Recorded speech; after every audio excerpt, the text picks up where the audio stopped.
নমস্কার বন্ধুরা, আমি আমার ওয়ার্কশপের জন্য রেডি। দেখো আমি পৌঁছে গেছি।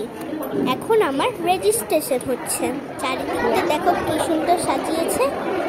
আমরা সবাই ওয়েটিং রুমে স্যার ম্যামের জন্য ওয়েট করছি। এরপর দেখো স্যার ম্যাম চলে এসেছে।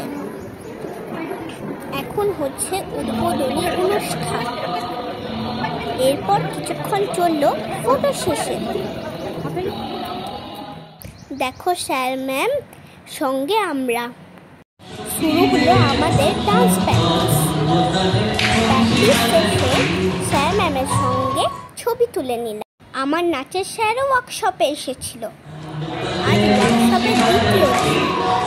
প্র্যাকটিস শেষে আমি একটি সারপ্রাইজ পেলাম। স্যার ও ম্যাম আমাকে বেস্ট ডান্সার বেছে নিল। আমাকে মঞ্চ প্রোডাকশন হাউসের টি শার্ট উপহার দিল। এরপর আমি পেয়ে নিলাম ওনাদের autograph. Thank you so much sir and ma'am. I am so happy